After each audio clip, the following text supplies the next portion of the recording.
Assalamualaikum warahmatullahi wabarakatuh, Bapak Ibu dan rekan-rekan. Berjumpa lagi dengan saya, Nurul Mustafida, selaku tutor untuk mata kuliah Analisis Informasi dan Keuangan.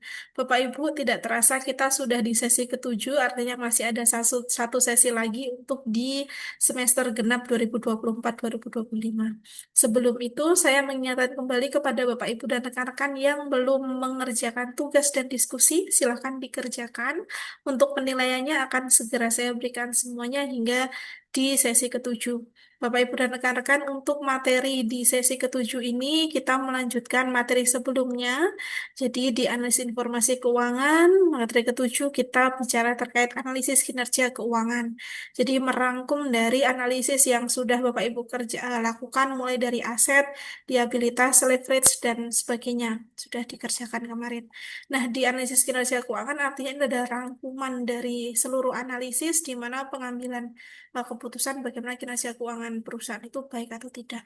Nah, selama nanti belajar di sesi ketujuh, Bapak Ibu, harapan kami adalah Bapak Ibu paham apa sih yang dimaksud dengan kinerja keuangan, kemudian bagaimana cara menganalisis dan tahap-tahapnya dalam menganalisis kinerja keuangan, peranan auditor di dalam menilai kinerja keuangan, karena setiap laporan keuangan yang disampaikan perusahaan di BEI atau Bursa Efek Indonesia itu wajib harus diaudit oleh auditor eksternal. Kemudian bagaimana kondisi kinerja keuangan perusahaan, kemudian digunakan dalam keputusan-keputusan perusahaan, baik umum maupun khusus, kemudian bagaimana peran pimpinan, dan bagaimana memprediksi kebangkrutan usaha. Nah, untuk prediksi kebangkrutan ini juga nanti ada beberapa cara, jika nanti tidak ada di materi inisiasi saya rekomendasikan Bapak Ibu bisa belajar di bukunya Munawir ataupun Kasmir. Di sana sudah dijelaskan banyak sekali seperti metode Grover, metode eh, apa namanya Altman Z-score dan lain-lain untuk memprediksi kebangkrutan. Kemudian di sesi ketujuh ini nanti akan ada diskusi dan tugas terakhir di semester genap ini. Jadi Bapak Ibu nanti mohon bisa mengisi angket evaluasi tutor dulu agar bisa mengakses tugas maupun diskusi. Baik, saya akan menjelaskan sedikit terkait materi kita di analisis kinerja keuangan. Jadi, kenapa perusahaan itu perlu dianalisis kinerja keuangannya? Karena untuk melihat bagaimana keputusan perusahaan untuk ke depannya. Jadi, melihat kinerja sekarang untuk mengambil keputusan di masa yang akan datang. Nah, untuk proses-prosesnya, maka mereview, menghitung, membandingkan, menafsirkan, begitu ya. Apa yang ditafsirkan, apa yang diinterpretasikan adalah dari perhitungan dan perbandingan.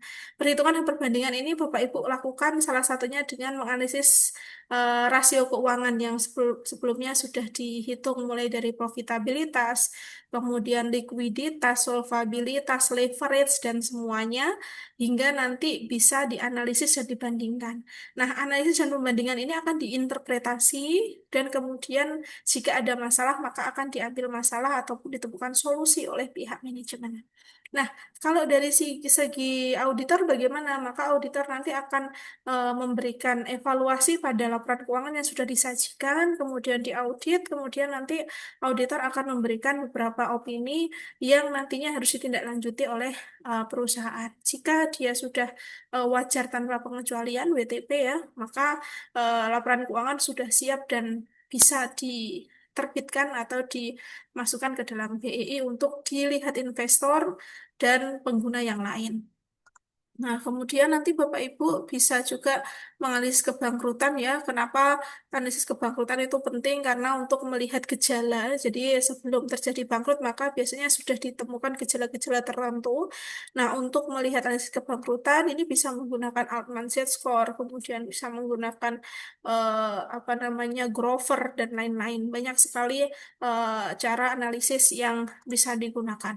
Nah, Bapak Ibu nanti bisa menggunakan BMP di modul 8 dan 9 untuk membahas analisis kinerja keuangan. Baik, Bapak Ibu, jika ada pertanyaan bisa menyampaikan di chat e-learning untuk menyampaikan pertanyaannya dengan menyebutkan nama dan pertanyaan dari kelas apa.